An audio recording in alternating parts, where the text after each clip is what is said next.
Stop hiding. I'll track you down. Good morning. Still morning. Oh, welcome, everyone. And pardon me, throat clearing time. First of all, thank you for joining us for this, I don't know what number day this is for Ongo. Number 4. So we have quite a few to go. I don't do math, so somewhere in the late 20s that we have to do yet. So please continue to join us. You're in practice with us. We'll be here every day. Most of us, some come and go for various reasons, but this is a powerful practice. This is our second year of doing Ongo. And it's why are we doing this? Because we need to sit together. We need to practice together. Sangha is extremely important. It took decades for me to realize that, to see that, not just realize, just see how important that is. Doesn't mean everybody you're with has to be enlightened. That's very unlikely. On the other hand, everyone is enlightened. That's part of the duality that we are baffled by. I'm here to help you with that. Not because I know very much, but I know something. And it's a hidden secret. That's why you can't tell anyone about it. But we still try. If someone sees this, you're going to try to do that. And you might have a few listeners here and there, a few students, and you may not. You may have to talk to yourself. So thank you for joining us. Thank you for the financial support over the last millennia, and continue to help us if you can. We need help to keep going, to join together, to have this operation, to have the technology, to have the roof, to keep the rain out there on the lawn. And so that being said, this morning's Dharma talk is titled Illusion, Unreality. Illusion listens to illusion. The illusion is listening to the illusion. Illusion is also speaking, but I think I already gave that talk. It's really difficult to do that with the chemicals we call concepts. I'm resistant to that, being fussed with. They're very solid structural, like granite concepts about things. It even says that in Atisha's 7 Points of Mind training, remain a child of illusion. Well, that's pretty hard to do. You might have to actually see what the illusion is. What the intellect does, what the mind does, what the thinking process does with that word illusion is look for something wispy. Look for something that's kind of fading out. It's very illusory. You can't quite see it. No, you can see this. This is the illusion I'm talking about. What I'm talking, the illusion I'm talking about is that crap that arises in the mind stream every 3.5 days, or you might be on a different rotation. And it just is so believable and intense, and it has you right by your throat from the inside.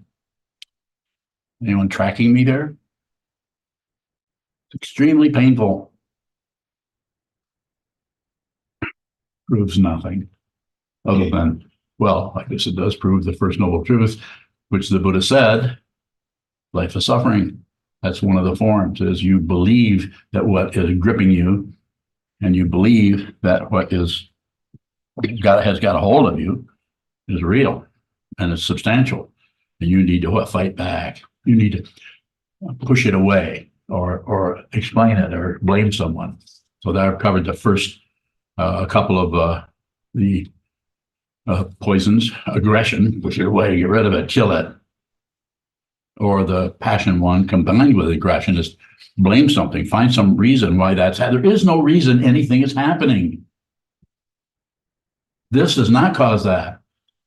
It can't. This can't cause it other than the illusion. Then we have the stage play that we're all trying to direct or be at the mercy of, or just get a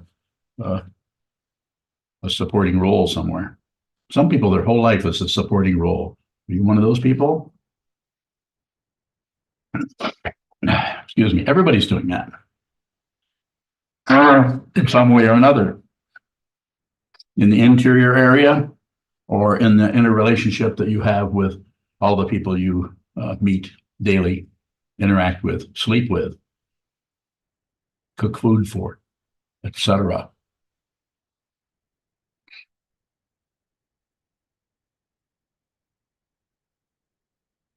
Illusion is like a rock. It's like a solid chunk of something. That's the area that is unreal.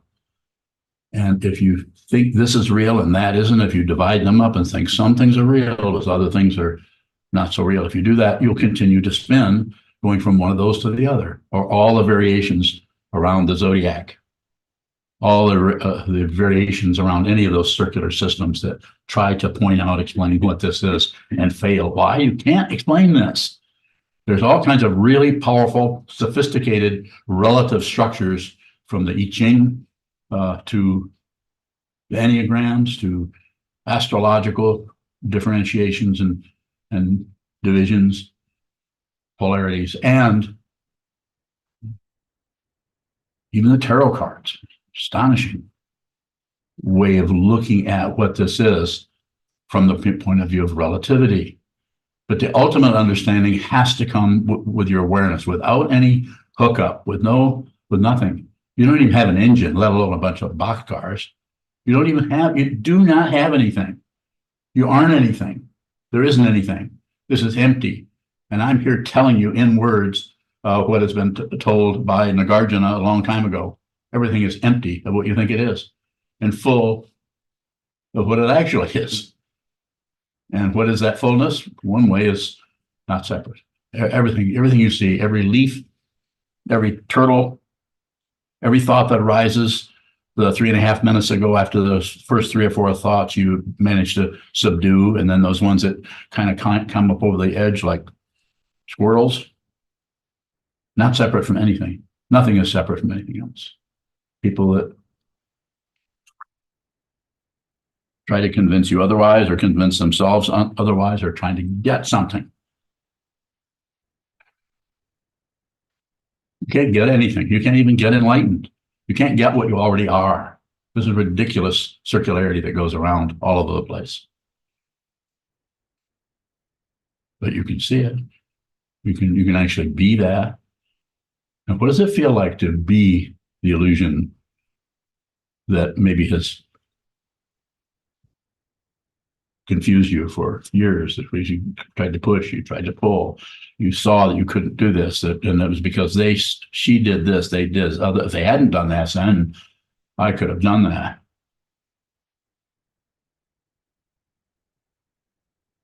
Unreal. Vividly, as it says in the Sadhana Mahamudra Trungpa Rinpoche's 1958 journey into his lineage through his mind stream. Vividly unreal in emptiness. What is that? Emotions, feelings that are like granite. They won't go away. That same fixation that you've had for 3 months, 3 years. And it could be on a relationship. It could be on anything can show up as some otherness that will just totally baffle us. And we can go to professional people and to help us get it sorted out. It doesn't need that. It does not need sorting out. Stop it. Stop doing that. Stop being taken in by any of this stuff, including this. Don't listen to me, but hear what I'm saying.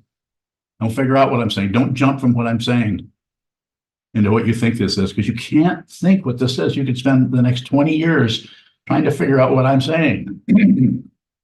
This is why I teach. When you're in a book study, this is the way I teach this way. And really brilliant people, much smarter than I am, come up and say, well, don't you think you should kind of make sense to people? What does this word mean? What does that word mean? This is just, it's just irritating. I'm just going to try to see who else is out here. The likely suspects. Yeah, I got your numbers. 0. 0. Nothing adds up to anything. If you think it does, you'll fight with the world and you try to use your super intellect to figure out, conclude, judge some people because they're down here, judge other people because they're up here. Circular, circular, circular. If you see what it is, you won't know what it is. Awakening, you won't know you're awake. You might know you're not sleeping anymore. That's a little bit different way of saying the same thing. That's why in the book study, I say you have to study the material. You have to study the Diamond Sutra, the Heart Sutra, the Samdina Murchana Sutra, Lankavatara, and on and on and on. You have to study them, and you do not have to understand them. I'm not going to name them, but I can think of several people who are not here who really stopped coming and studying because of the misunderstanding they had about studying the Dharma. They thought it was like being in college. You have to study this and understand it. So you pass a test. We're using the same structure that you might in a class on philosophy or biology, chemistry or whatever. And you're using the same structures, forms, concepts, ideas, but you can't arrive at this. And you can't pass a test on. You might be able to remember the difference between Yogacara and Madhyamaka, and when one showed up in history and when the other went down, and when one shows up in a particular culture and was promoted there, but then 3 or 4 people got together and pushed it the other way. I mean, you could go on and on with that. You could write books on it. People do, and should they? Yes, and we should study those books. You have to study what this is so you'll know it's not that. Because if you don't study it, then you come to conclusions about it. And what does the ego want to do? It wants to know so it can support its own little trip.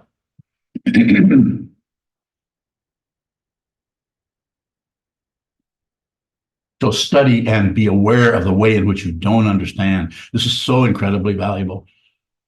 It took years for me to understand that. And I didn't really have anybody telling me that. I don't know how I was so fortunate, or maybe unfortunate would be the other word.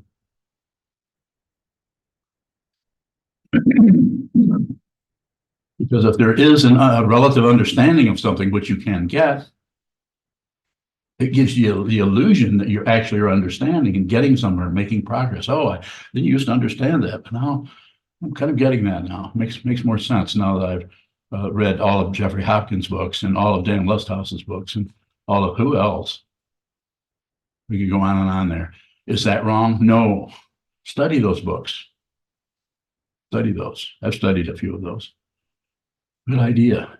Good idea to work with that, because that's what the ego is making progress with. That's what the ego is supporting himself, herself with. Be a child of illusion. Have a willingness to just not know what this is and continue to function with as much CCC, communicate, cooperate, collaborate with others as you can, including people who are not practitioners. People that have not even run into this, that there's a possibility of doing something besides figuring things out. Who's right, who's wrong? What's the right way to do this? How many times do you say that to yourself? Is this right? Is this wrong? Should I or should? If you say should I or shouldn't I, that's the way of the ego mind, the self-centered mind. That part that in the Yogacara tradition called the seventh consciousness, that which grasps at a self and will not let go. And anything that happens, it relates it to somebody who doesn't like that, or somebody who is terrified by that, or somebody who is threatened, somebody who is gains. Oh, this is all about me. Yeah, I understand that now. It's making much more sense to me now. Circle, circle, circle. Wrong? Not really. Right? Not really. But circles, you'll be back. Not you, this person, not this person, but the consciousness that is showing up in the illusion of this particular person, or this is an illusion. This is an illusion. If you realize it, you can actually relax and enjoy your life. I mean, you actually can enjoy the pain and the suffering. Didn't I say pain and pleasure? I guess I didn't, did I? Said pain and suffering, because that might be what it feels like to you. You might say, okay, pain and pleasure are like ornaments, which is pleasant to wear, which it says in the side. Where's the pleasure part? All I'm getting is all this stuff, sharp needles, abrasiveness, pain, suffering, depression, hurt, painful. We want to fix it. We want somebody to fix us, help us. You're not broken. You're not broken. You're also not whole. Don't buy into any of that. I even say it this way. Don't listen to what I'm saying. Don't believe what I'm saying. Don't disbelieve what I'm saying. Don't. Via negativa, been taught from beginning of time, not only in the Buddhist tradition, but in other ones, in the Upanishads. Neti, neti, neti. Not this, not this, not this, not this. Same teaching, different robes.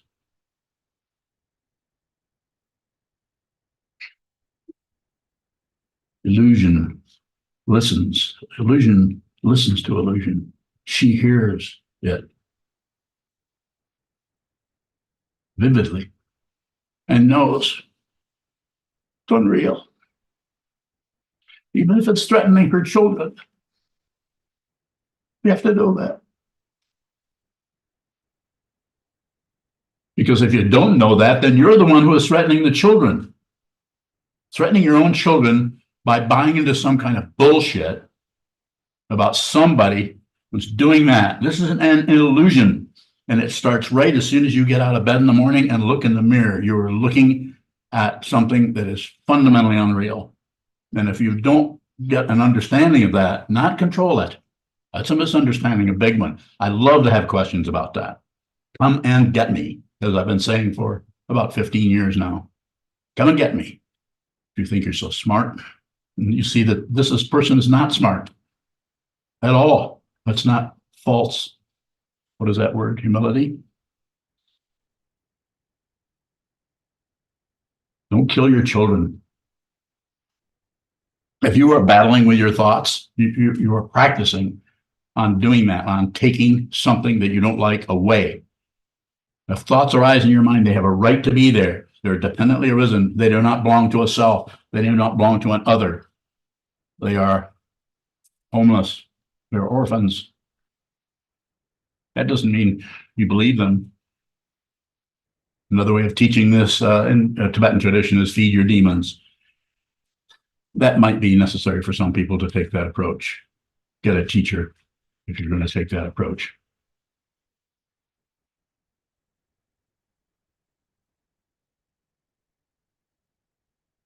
I thought I had some more to say about that.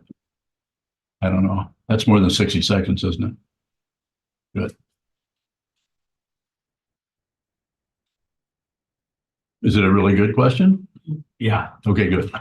Go ahead. That sounds like an attorney. Yes, it's a good question. How do we understand how we don't understand? How do we understand how we don't understand? Have a willingness to just not understand or not figure it out. That's a very good question for someone who is in the kind of profession that you're in, not to mention other people who are in professions that are, you need a lot of, excuse me, you need a lot of say-so about the variables in there and how you handle those conceptually. to work in the field that you do. But in this field, excuse me, you need to look at all of those and do nothing with them. And they will tell you, personalize it. They will tell you, the actors on the stage will tell you what needs to happen next. When this starts to happen in your mind stream, you're the illusion of the past and the future. You know about those? The two thens, 20 years ago and 20 years ahead. Those come apart because they're constructed. They're constructions, parikalpada. And if you can do that, then the ego starts to come apart too, because it is held up by belief in the illusion. So the way you do it is have a willingness to be nobody, to fail. And you practice doing that, looking at the wall. Get up off the wall, you go and participate with others, and you notice interacting with others how much you want credit for this. Excuse me. Or Andy Valley, so how do we investigate, or maybe that's the wrong word, how do we investigate not understanding and what that looks like? do you ever feel like you don't understand? Oh, Yes. Really? Are we dealing with that kind of where you understand everything? I feel like I'm always trying to understand everything. Oh, stop it. I mean, that's a very direct response. But how you do that, coming back to that, is watch how you grasp. Watch how you don't have to stop that. When I say stop it, I know you can't do it. I can't do it. Because the ego is unreal. It does not have to be gotten rid of. The ego that showed up here when this person was born, still here, is still powerful. And that ego helps me teach, because it knows it's nobody. Therefore, it has all kinds of wherewithal to push, pull, shut down, and I'll do it. If it's to help you, if it's necessary, I will knock your head off. Maybe not with my hand, but maybe with my hand. I will whack you up. When I say this, what I'm trying to convey to you is that's that passion, aggression, and ignorance. This has been taught in other traditions. Can be the word there doesn't exactly work because it's not exactly transmutation. Because that sounds like somebody took something like a alchemist or something and created something else. No, they just understood the very nature of energy, and they are that energy. You don't use energy anymore. You're at the mercy of everything. You no longer will make a choice about anything. You're still making choices, either or. We all know it. Should I or should I? What should I? And if you ask some people, because they like to be right and like to be in control, they're more than willing to say, Andy, what you really need to do is get a job. But you already got a job, but you should get another job. You shouldn't do this kind of work, or you should. Am I getting through to you at all? Mm-hmm. What do they say to you? I feel a little confused, but well, I must have gotten through to you. That's it. Just the confusion is awakening, but it just doesn't look like it. It tastes terrible. It smells terrible. It doesn't feel right. And we want to stop that. We want to put some kind of condiments on that to make it so we can take that medicine. It's just in your mind stream. You can do this. Spend a lot of time facing a wall. Spend a lot of time blading to the teacher, not just talking physically to the teacher, but the teacher in you. You have to meet that teacher. You need to meet this teacher first, not necessarily this old man. It might be some other teacher, so that you can actually see that everything is teaching all the time. You feel like you're being scolded? Oh, good. Maybe not. There's too many hands going up. One of you guys pick somebody. Okay. He just picked you. But that doesn't mean you're being ignored. Yes? Since you bowing, I frequently look to others Yes. for direction or identity. Yes. Do I need to stop that? Just be aware of it. If you're aware, if you're trying, you might have to try to stop it. So that the awareness about the area you do have a little bit of say-so about, and the area where you absolutely are at the mercy of, it's like being at the mercy of the wind, and you're a leaf. Like a leaf doesn't decide, I'm going to ride this current. Now, fish can do some of that, and a bird can do some of that. But a leaf is really, that's closer to consciousness, awareness only. It doesn't have any wings. Do you follow me? What do they say? I can't remember. Neither can I. Can't remember it either. That's how it's done. What about how is confusion awakening? It's not separate from it, because in order to awaken, you have to look at the confusion. And if you begin to look at the confusion, you eventually will see that that which is looking is an illusion. And that which is looking at is an illusion. Not separate. Also not together. Don't bullshit yourself. It's also not the same. And we are not all one. No, everyone here, when you go to bed at night, just when you're getting ready to fall off to sleep, you are everything. You are everything. You are this universe. There isn't anything that you aren't. And it's not a fancy whoop-de-doo feeling of success. It could be feeling more like being a prisoner of the truth. Yes, sir. Confused, I'm bowing. How does the unreality look when you're with us in the illusion? It looks unreal. But it looks like you believe it. So in order to help you, I can't just do like I'm doing now in a Dharma talk. I can do more of this. But if I meet any one of you individually, I am the illusion that I'm looking at. I am you. Now, it's not some kind of, we're all one and I'm you. And you need me to bail you out of whatever. It's not that. It's just that I am that. So therefore, if you're helpless, I'm helpless. But it's very temporary. With you, so otherwise I can't help you if I separate myself out as like more enlightened than you. I'm the Dharma teacher and you're the student who's trying to learn, and I've been practicing for decades and you've only been practicing for what, 1 decade. So therefore, no, I have to lose. If there's any credential I have when we say we go into the Hojo to have a Dokusan or an interview, I have to be completely a loser, to use relative terms that are hard to step into. But it's not actually a loser. It's just there isn't anyone there. There isn't anyone anywhere. There is no solid self anywhere.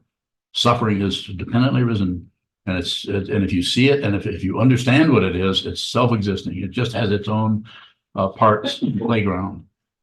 And there's no promotion going on. You of all people should be tracking me. Are you? A little bit. But tell us about it. I have another question. That's a sneaky way to get out of telling me. I have another question. Andy, can you help me? No. You're an attorney. Okay. Samuel, can you help me? Whether or not I can, no. I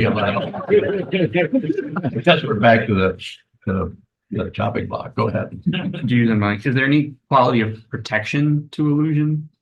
Yes. To believe in the illusion, this protects you. This protects the primary illusion, which is believing that we have all this. Look, this is unreal. But we think we are somebody, and this is why we're so terrified of death. And we keep instead of just being just see how much we ignore the attachment of the consciousnesses to a body-mind complex, a human being. You have to realize that you're not really even a human. You have no particularity happening at all, other than anything you see, that's you. Anything you feel, that's it. That's the identity. The actual identity is, but it's still an illusion. It's just that everything is you. Everything is the illusion, and it's both terrifying. If there's a shred of self-centeredness there, self-consciousness there, still can be very terrifying. But you can do it anyway. March right into it. As Trungpa Rinpoche once said, you have to march right directly into disappointment. You can't step outside and see if you can't fix it so you don't feel quite so sad or so disappointment. No, the emotion that arises on your dinner plate, eat it, receive it, take it. More? to use unbowing, it seems like what I want out of illusion is to feel safe, like to see that it's an illusion and then feel comfortable or something like that. Yeah. Is that a misunderstanding? Yeah, or- it is. Keep looking at it. What wants to see it feel safe is not threatened. It's an illusion. You can't threaten illusions. I'm telling you, I'm saying to you, but I can't guarantee anything, can't promise anything. And I also say, don't believe me, look at your own mind. I won't be here much longer. Some of you are going to be here for a lot longer. If the world doesn't come apart, blow up, in the meantime, spend some time looking at what you think is true and what you think is false. Look at those and see how they feed off from each other. Who you are can't be threatened. It's better than that, and it's worse than that. It's worse than that because you could be in for a lot of difficult times. Please, just turn towards it. You don't have to run after it and prove. It's not like you have to be some kind of a hero. Just to live your life is heroic. If you just receive what this is, just receive it. You will not get a credential. If you get credentials, it's not the kind of heroism I'm talking about, which is just a face reality in your own mind stream as it is, as it is, as it is.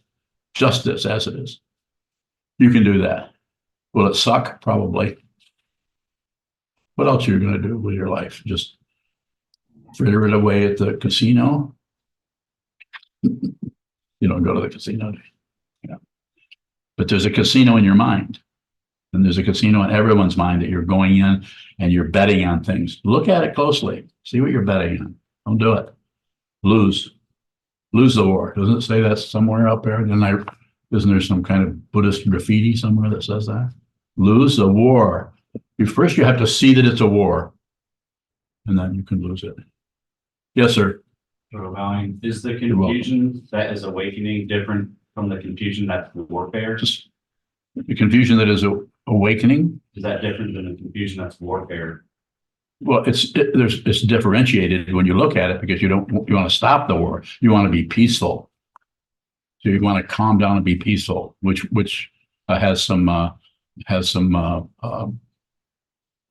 gets some traction to some extent, but it's just relative. And that's taught. Relative bodhicitta is relative. Help people. Do it. Put your own interests aside and help other people. More? Or allowing? Should we take ourselves out of situations relatively that are just continually triggering us? Probably. If you just keep getting bounced around, going in circles, but you don't have to necessarily run away from it. You could politely bow out. I got other things to do. See you later. You might not bow to them, but you might just excuse yourself and leave rather than stay there and try to win or try to prove a point. Or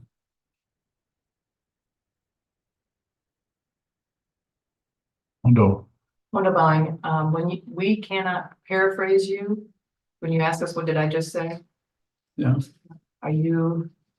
Are in those moments, are we beyond thinking? We're listening to you? I don't know where you're at. I'm just trying to get help from you. So you tell me what I just said so I can continue. I don't know what I said. Wonderbowing, you say, though, that's good, or that's exactly where you need to be, or It that is. confusion is good. So, It is. so why is that confusion good? Is it because we're not thinking? Our cognition is not as engaged? Because the part of consciousness that does not want to be confused has been dismantled temporarily.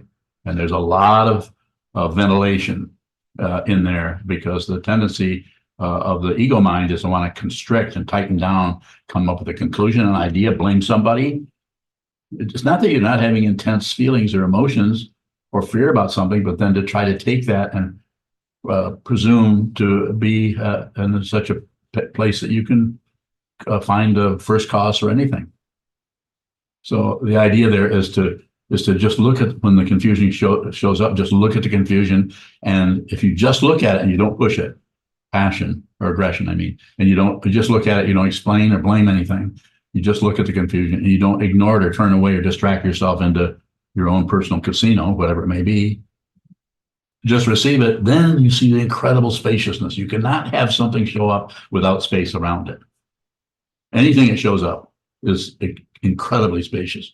This is wisdom. They are still seen to be separate. They're still divided. And it might take you the rest of your life to see that what you're looking at is always wisdom. It's always looking into the face of the Buddha everywhere, all the time. I don't care what the person is saying to you or how they're threatening you.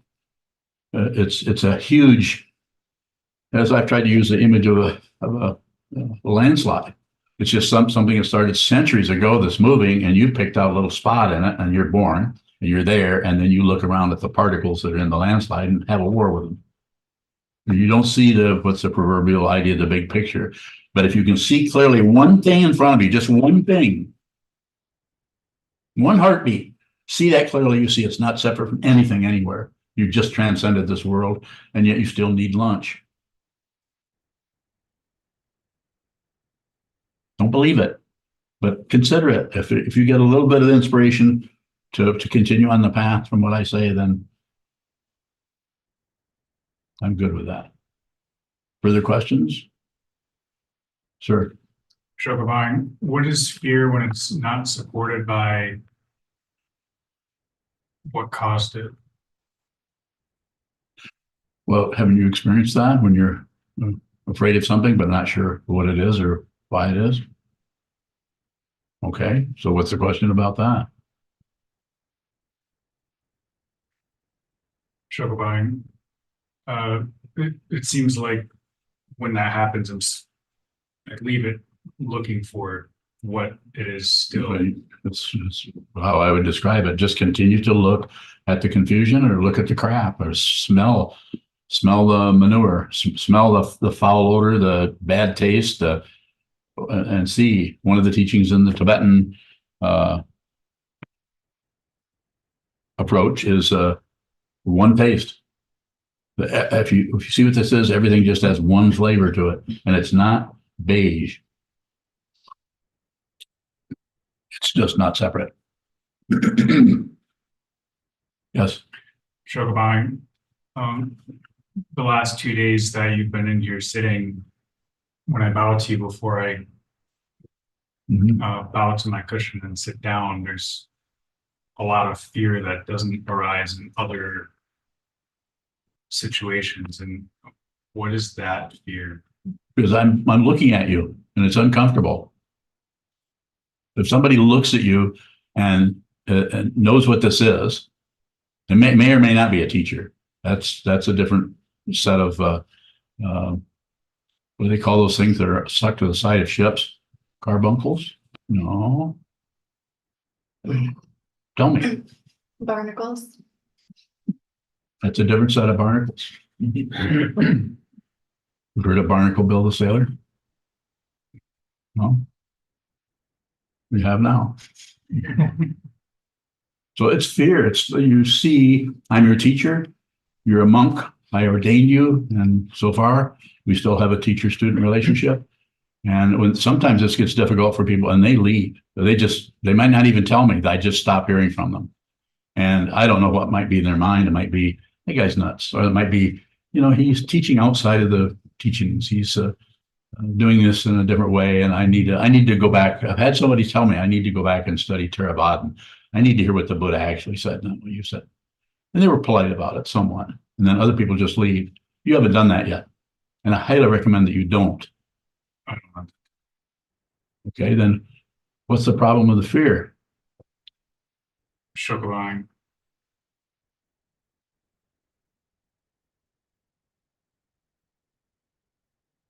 Say it.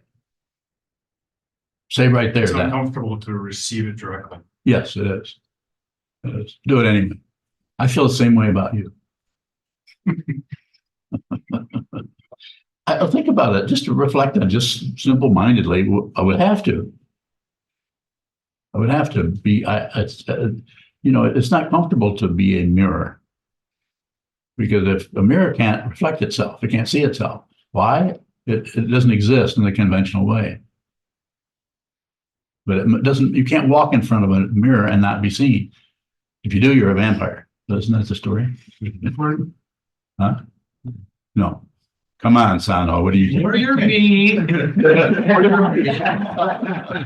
I can't think of that. That is really funny.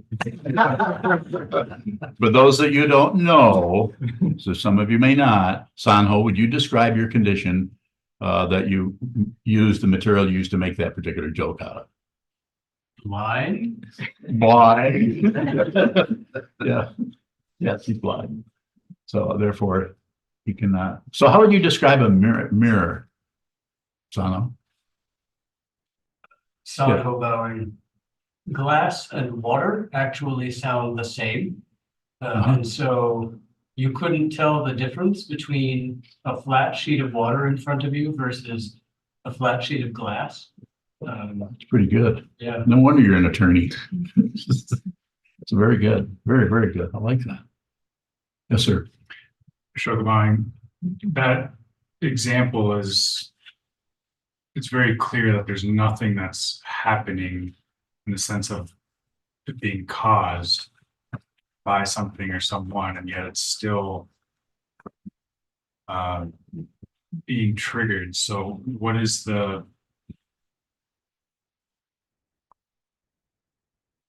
what's the hideout, or what's being triggered that I can't see? You're looking for something. And what you're looking for is right in front of you. Always. It might not be at the end of your eyeballs, especially if you don't have any, but it might not be at your nostrils. It might not, but it's your consciousness only. Eventually, this is it was called by Norman O. Brown back in the 1950s in a book that he wrote called Love's Body. It's called Polymorphous Perverse. And it's the sense fields that have stopped separating themselves from each other. You smell what you see, you feel what you think. All of these are mixed together. They divide up and separate based on hope and fear. But if there's the hope and fear is seen through when you've seen that there is no solid receiver of any of this, it's just consciousness receiving itself. It's called non-duality. It's called illusion is listening to illusion. And she knows what it is. He knows what it is. They know what it is. And what is it? They're not separate. There is no elseness anymore. Everything is empty of other. This is a simple way of addressing this, but it sure looks like it, doesn't it? The intensity of this is the illusion, not when you see incense smoke that it's more like that. No, it's a solid. Look at it. Receive it. Don't add anything to it. No interpretation, no condiments. This doesn't mean that you wouldn't take a sutra like we do with, or teaching like a Dogen's text and look at several translations and possibly even go in and try to come up with our own translation of that, especially if you've studied the language, Chinese or Japanese. So we're not saying you shouldn't do that. It's just that don't hang your hat on anything. In other words, don't conclude that this is for some kind of safety net around something that isn't even in danger. Thinking that it's in danger is the structure and one of the methodology of ego, of self-centeredness to protect itself from the imaginary, and it will keep concocting demons to run from or fight or ignore. More? Shogabine, are fear and threat different? Fear and threat? See, nothing is threatened. Yeah. So if you didn't feel threatened, then it'd be unlikely there would be any fear there. I mean, we might be able to talk about it a different way, and I would have to retract what I just said, but it seems that way. The illusion is that there is somebody. That's where the threat is coming from. Is the illusion that there's something that is threatening and someone who's threatened. The basic duality of self and other, subjective, objective. That when that is seen through, then it doesn't matter what happens. Then fear can come up in that consciousnness because consciousness always finds its own form. And that was one of the tenets that showed up when this monastery started to come together as a monastery. order of immediate light. Nothing happens. That's a profound teaching by the 16th Karmapa Rangjung Rigpa Dorje in 1981 when he passed into the next realm, whatever that is. Nothing happens. But the occurrence, the illusion of occurrence is insistent, isn't it? It's everywhere. I mean, you can't hardly brush your teeth without believing that somebody's brushing your teeth. Anybody ever brush somebody else's teeth? Yeah. All of you were nurses? No. But you just realized that you were somebody else? Help me here, Andy. I think they just like brushing other people's teeth. Huh? I think they just like brushing other people's teeth. Some people have odd propensities. Are there more? Yes. Yoko Bowing Yeah, we'll go with, on YouTube. Zeb has a question. yes. When you are with us in our confusion, are you acting as a mirror? Not consciously. I mean, I'm not deliberately trying to be mirror-like. The only thing that could come close to deliberation is a vow that I received, which is to be with all things, save all beings. Once I started to see what that meant, then I don't know, maybe do I look pretty shiny to you?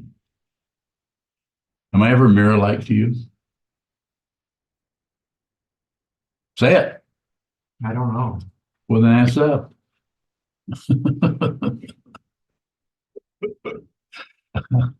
Zeb's the mirror. Yes. Yoko Bowing, another question, and this one's from Tom McCauley. Can awareness use the ego as a tool to accomplish things in the relative world? I think I follow what you're saying. Probably. The ego doesn't disappear. The ego, self-centered part of the mind could still come up situationally all over the place. And you, to people, you could look just as self-centered as anyone else, but you wouldn't be because your view, your vision of everything is way beyond most of the people who are outside mowing their lawn in October. It's just beyond that. Beyond, I don't know how else to say it other than you're not limited by your thought patterns. So therefore, you don't have to get rid of thoughts. You don't have to stop thinking, like it's sometimes thought. Thoughts without a thinker. I would say thoughts with a thinker, thoughts with anything. It's all unreal. But that doesn't mean that we don't pay attention. We need to pay attention to it because people are suffering deeply. And they're believing in their thoughts to the extent they'll even take other people's lives and torture people in order to get rid of their own suffering. It's all over the news. Not just individuals shooting children. Like, what kind of suffering has happened that someone would take up that? I can tell you, it's the same kind of suffering you're dealing with, not separate from anyone. And yet, what do we do with those people? We lock them up, we punish them, we put them in boxes.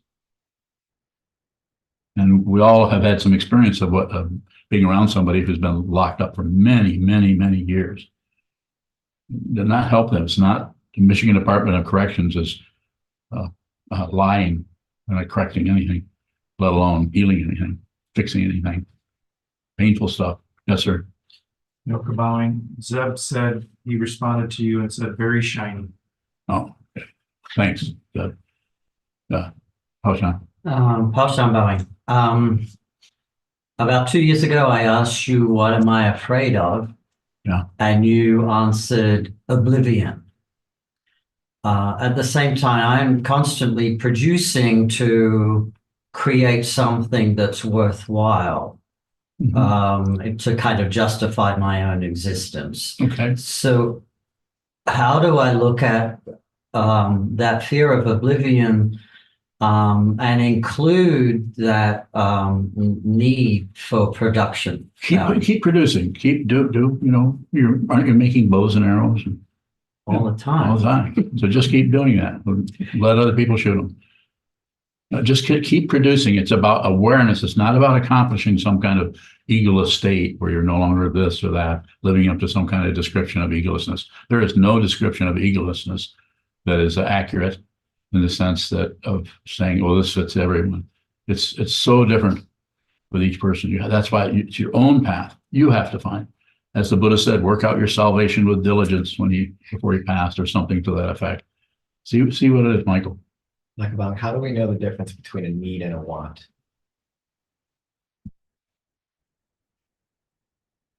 So I think they change disguises every now and then. So I think it's just a matter of practicing a lot and watching that thing. It's a good question. I would say from this position as a teacher, I don't need anything. I really don't need anything. I can say that without particularly feeling like I'm lying or I'm deceiving you or anyone. I don't need anything. But I want a whole bunch of stuff. How much stuff have you got? I've lost it all. Huh? I've lost it all. We lost it all. Well, let's go looking for it. So I'm being a little silly, but I'm just saying, yeah, I want, but also I'm not going to eat too much of what I really like because I could die earlier. So I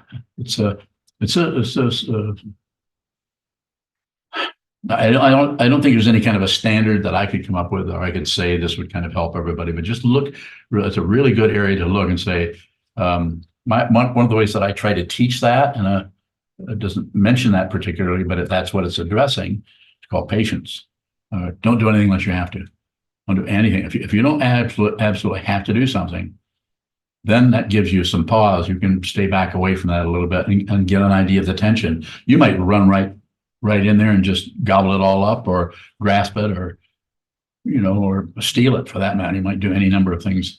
So, but it's not the correct and incorrect is not important. What is important is to be really aware of that dynamic, so that you will see, so that you won't have that question for me, because you'll see that maybe after all these years, you know what you need and you know what you don't need, and you're able to function out of that. And other people might look at you and say, well, you're demanding this, you're demanding that, or you are any number of things get projected onto this person. So further question, want to fine tune it a little bit?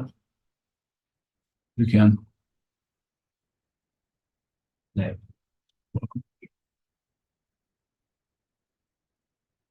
You don't. You don't.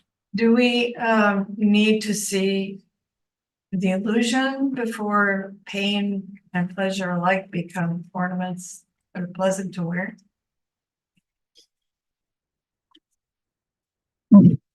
I don't know if there's particularly a sequence where you have to set that up and say, well, this isn't going to happen until I see that. So can you change the question around a little bit? Maybe I can respond in a more supportive way to what you're looking at. You're not buying. How do we see that pain and pleasure? Yeah, look at how much you're pulling at the pleasure and pushing on the pain. Awareness. It's awareness, because if you do that without any addition, any blaming, any looking away from it to find out what caused it, how you could stop it, look at the off switch, any of that. If you can just receive those, what happens is not so much that those will go away, but you'll see that consciousness, which is looking at, is unreal. And not only that, but that consciousness, which is looking at the pain and pleasure, that consciousness also, that illusion that sees that illusion also realizes that they're not separate from each other, that the illusion of subjectivity, the illusion of otherness or objectivity, not separate. And you see it, and you're liberated, and you don't celebrate, because you realize at the same time you realize you've always known that. That's what an ego makes use of, that kind of feeling in the back of the mind way of talking about it, is that I can't really do this myself. No, you can't. You can't do this yourself, because there isn't one. You might need to fall at the feet of the teacher, or not. Do something else with your life. Continue to chase after what you think is right. Figure it out yourself. Do it yourself. The only thing that helped me was my two teachers. Because they actually helped me see that they weren't real or solid, and I'm not real or solid. It just took a long time and a lot of holding still and watching what appears to be motion. More? Don't stop now. Keep going. Udavine. How Yes. how much How much? coming together, how much of the interaction with the teacher is needed for, It's so different for everyone. Someone I could be studying under someone who I've never met and just reading their books. That's possible. It's less likely unless you actually meet somebody who's alive. But I certainly started out reading the works of dead teachers. And then when I ran into a live one, I got terrified. Uh-oh, I won't be able to hide out how nuts I am from this person.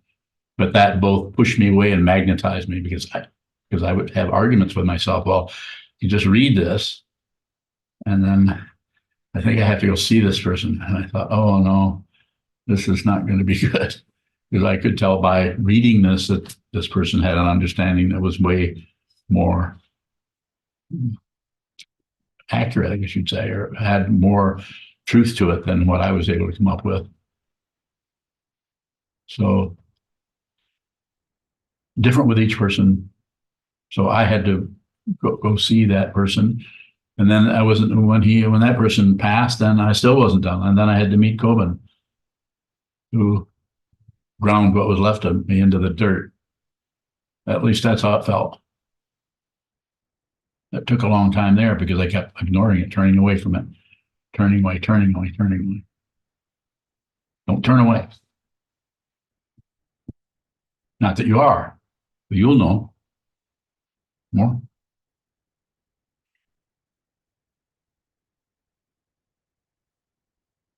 We'll take another question or two if there are. Hondaban, what does it mean when you say ground what was left of you into the dirt?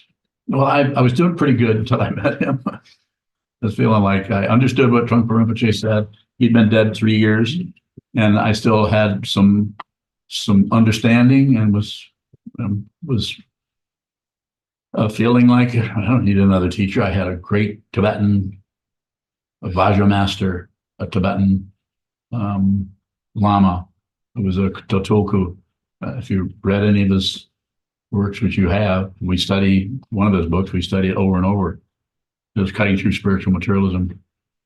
And just, I just felt like I learned enough, I knew enough. I'd been practicing for many years when I met Coben, almost 20 years. And I just didn't think I needed another teacher. And he apparently, I didn't talk to him about it because he died before I could, but I had 10 years where I could have understood that. But no, I didn't. I had too much pride, and I wasn't about to. I can see what this is. I understand emptiness, and I could talk about the 5 skandhas and the Four Noble Truths, the Eightfold Path, and on and on and on. I could do all that. Understood it pretty well. I had a lot of help from him. But the realization was not there. And what was there is a whole lot of insane me, self-centeredness about who I was and what I needed. And I couldn't quite cave into that Japanese master. And then it finally started to show up many years later. So I planned to go and see him and see how much, what is there? What do I need to do? I probably would have fallen to his feet, but he died. He died just a few months. I was planning to go out there and see him. He died, but he's gone. But that didn't stop what he taught me. Go ahead. Hondaban, it seems like you're pointing at like a decimation of ego when you say fall at the feet. Yes. Or grind yourself into the dust. I felt that's just a way of saying how it felt to me. And of course, I ignored it. I pushed it away and I thought it didn't feel good. So I felt like I come up with all kinds of stories about it. And they would rotate. Well, he doesn't really like me. Well, the other one, this is outlandish. You'll all get a big laugh out of this. He thinks I'm already enlightened. So therefore, he's kind of pushing me away. But he thinks I'm enlightened already. And I don't. So bullshit. More? Well, DeBong, it seems as it's an intensity of what has to happen to our ego or what we need to let go of. Don't have to let go of anything. See how you hang on. It'll do it all by itself. Path of grace. Your name, Ondo, is Path of Grace. You don't have to do anything. It just return to the path, which you do every day. Return to the teaching. Return to the teacher. Return to the community over and over and over. And then you won't have to do it. It will just happen to you. Or not. May not. There's no guarantee of anything. More? Anyone on Zoom have a question? I didn't mean to ignore you there since there's 38 windows open.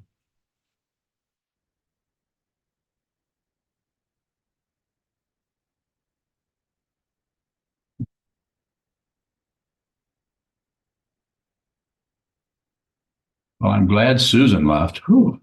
That would have been a hard one to answer.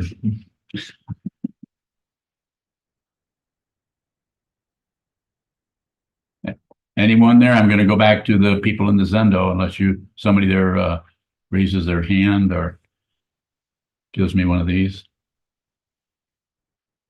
Okay. Here, go ahead. It seems like illusion already has some quality of unreality to it. Yeah. Is there something else you're pointing at with illusion unreality?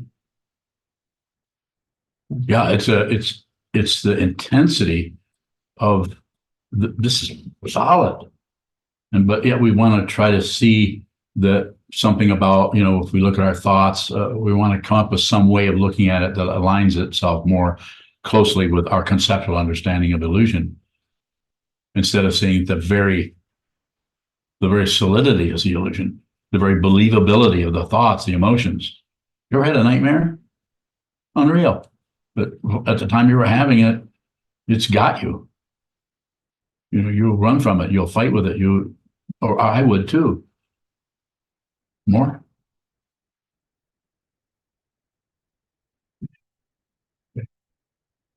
Okay. Shokabang, with the fear that arises whenever I'm with you, I immediately go to, you're looking at something that I am not seeing. Is that a misunderstanding? It's pretty close as I'm looking at it. But I can't put that. I'm not a psychologist. I'm not a therapist. Some people need those. I'm totally supportive of any of that kind of help people wherever they're at. Some people are not ready to do this kind of practice. As you've noticed, it's not easy. I've been doing this for a long time, 50 years. And where am I? I'm sitting here right with you for the last, 4 days? All day long. Well, most of the day. So why am I doing that? There's no way you can find out why I'm doing that. Why? Why can't you find out why I'm doing it? There isn't anyone. There's not only no one here, there's no one over there. Anything you find comes out of an imaginary self. It's unreal. And it will support itself by grasping, rejecting, and shutting down passion, aggression, and ignorance. Go ahead. Shokabang, what is the activity of trying to look for something that think I'm missing or not seeing when that fear is arising? What?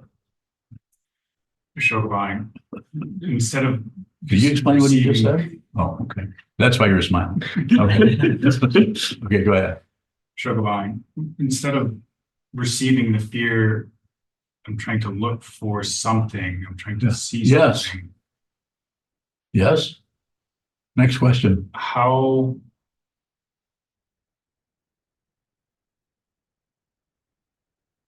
what is that activity? Just avoidance. Just avoiding it and avoiding it. So what's being said is go into it, go into the avoidance, look at the way you're avoiding, look at the way you hang on rather than try to get rid of, trying to let go of something, trying to get in and control something. You cannot control this. Why? There isn't anybody. You can, the word I rarely use, but I use, and quite often when I use it, I also say I rarely use this. Is it okay to do that? Because if I have to be. I rarely say, just going to have to surrender. But there's no one to surrender, so therefore it doesn't work. But some kind of fundamental relaxation or just relaxing. If you just relax, if you're no longer are greedy about something, you've got to get control of this no matter what, or you got to blame him, blame her, or shut down in this, or have some kind of control stick that like a video game or something. Just look at it, receive it, receive it, receive it, receive it right here, receive it right here. This is a very tender area. Receive it here. This up here is probably not going to work, but this can work. You can feel it. The threat actually, it's like falling in love. It's like that. It's not the same, but it's like that. It's here. Do it. You can do it. Continue to move in there. Anytime you start to protect something, actually look at and see if what you're protecting is actually threatened. It can't be threatened because it is. This doesn't mean you can't lose your life, of course, but this is not you. This is an illusion. This is like this kind of illusion. Very believable. Everybody that led up to this is dead. They're all gone. Everyone's gone. We're still here, so let's see what we can do to realize our true nature and possibly help a few other people who are having difficulty. Yes, sir. Are we shutting down content that we need to see?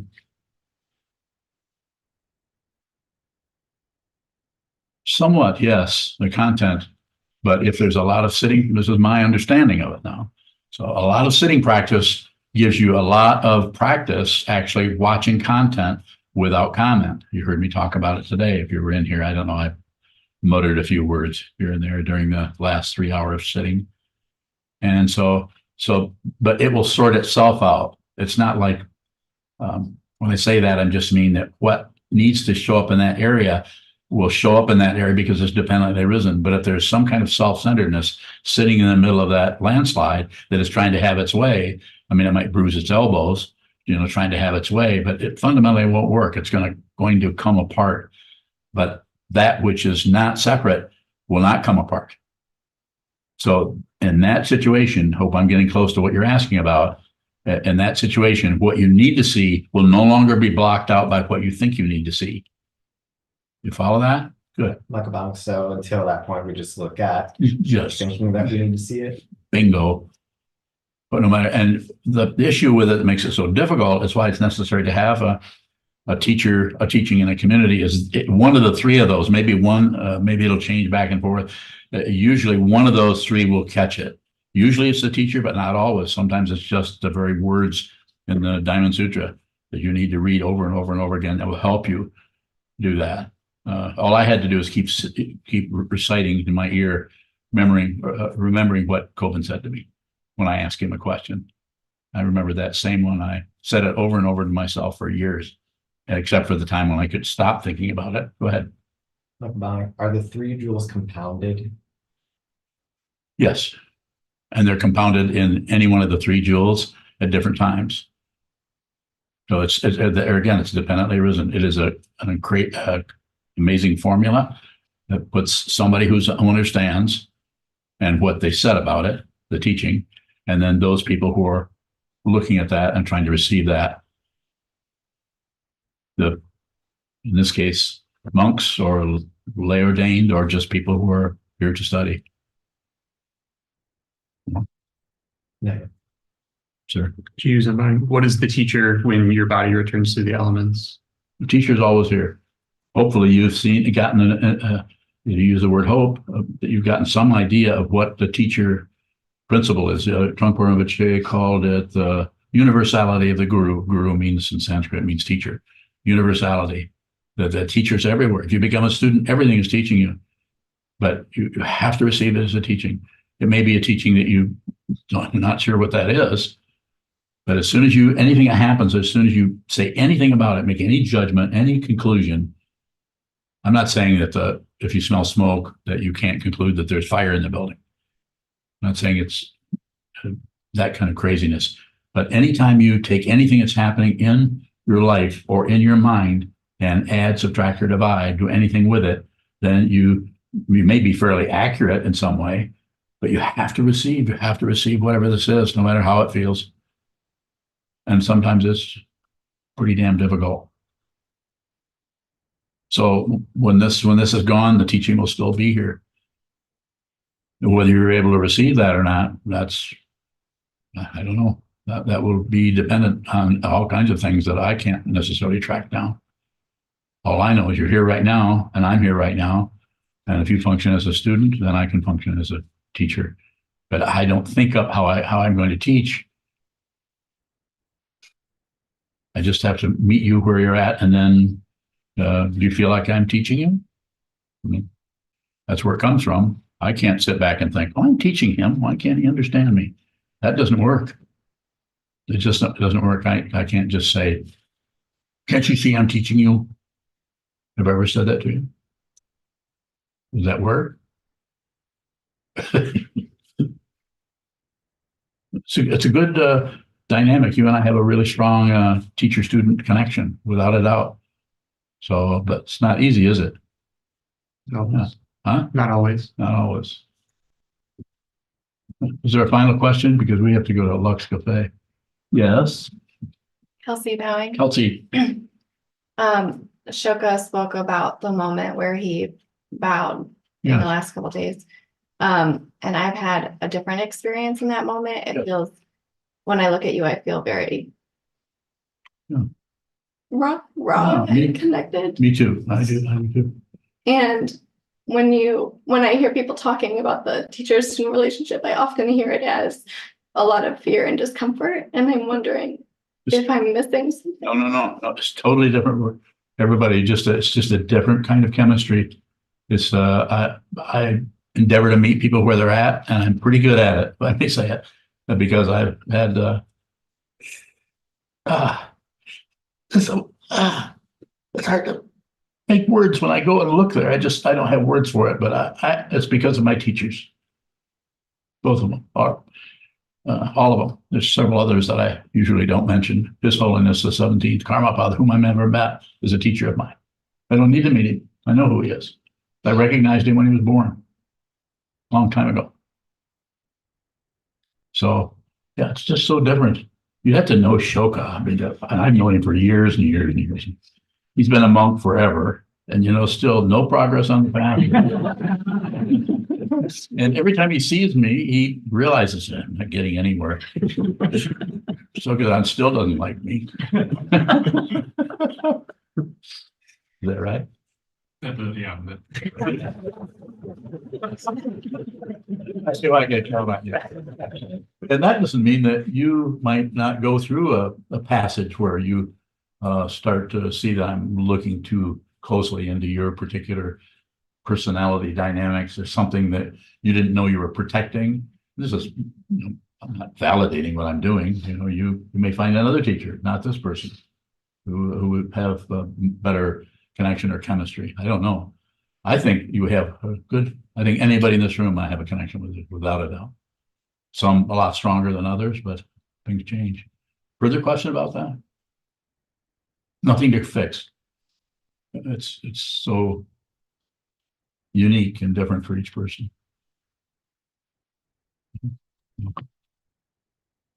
Anybody who hasn't asked a question who would like to ask?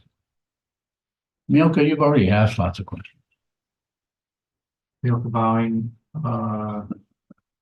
Martin from Latvia asks, when you point to the chest area, is that a sign that I should observe that area during meditation? Martin Bowing. Maybe. I don't know where else to point. I'm certainly not going to point here. nor here. The Japanese sometimes will. I'm the one who said that. Isn't it Japanese people point to their nose? Well, you know that. You've been there. So I don't know. It's like, it's not, I'm not, when I sometimes say that, I'm not talking about the heart chakra, although I could be.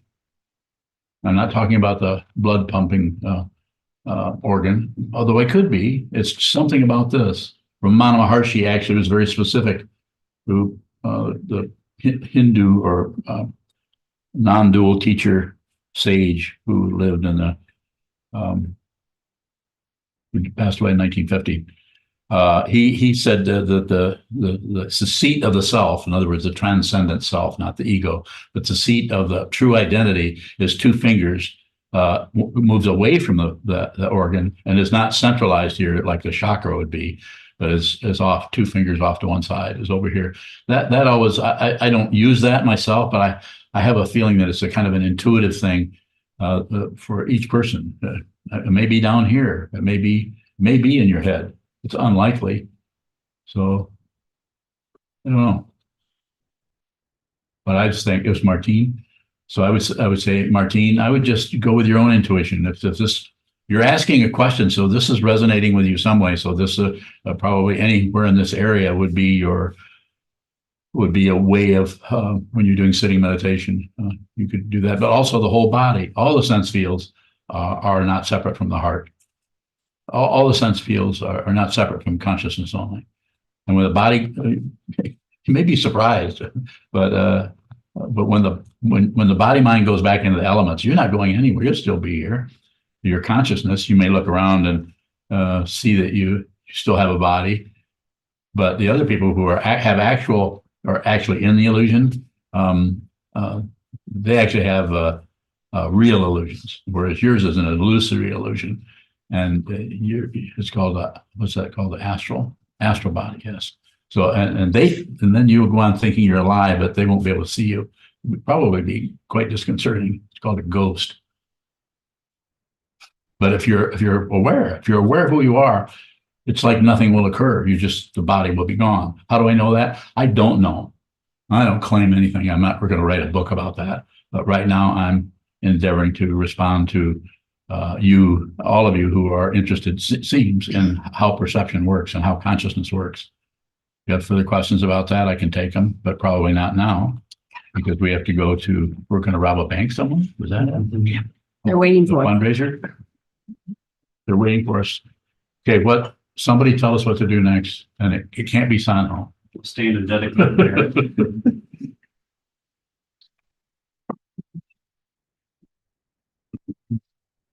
Okay, Sanho, go ahead and tell us what to do. I'm not going to tell us.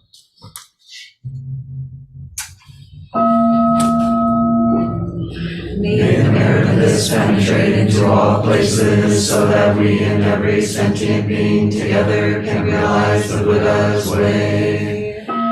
Jivo San Shi Shifu Shison Bu Sa Moko Sa Moko Ja Oromi.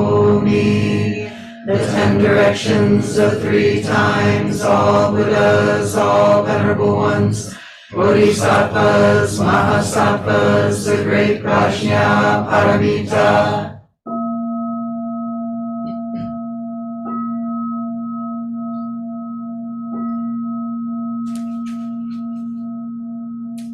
O Buddhas and Bodhisattvas of the 10 directions and the 3 times, please hear us. Please come down out of the light and protect Sokokoji Buddhist Temple Monastery, our Sangha, families, friends, and visitors. Heal everyone who is unhappy, sick, or suffering, and fill them with light.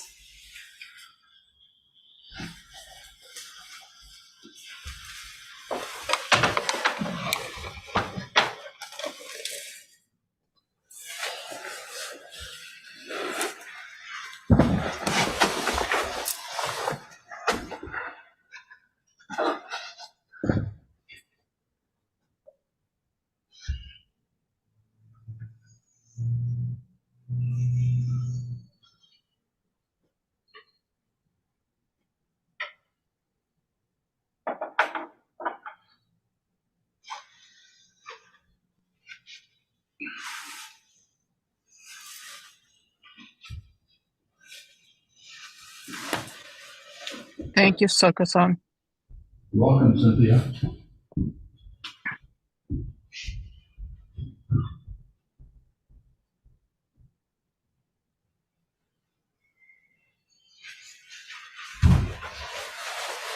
Please stay for the supplication for the long life of Kyogen Sotozan. Namo Kobachino Roshi and the Soto Zen lineage, Jogyam Trungpa Rinpoche and the Karma Kagyu lineage, the Order of Immediate Light, Queen Srimala and the Mothers of Wisdom, all Buddhas and Bodhisattvas, ancestors and heirs and the masters of the three times. You are the Vajra-like awareness, manifest for all beings, as mountain, as the Garuda, outrageous and inscrutable. May that mountain, patient and immovable, be a platform for Buddha activity to flourish in all directions and times. Please remain so that we may awaken into true devotion and fulfill our vow to liberate all sentient beings. Om Ah Pum Vajra Guru Padma Siddhi Kum.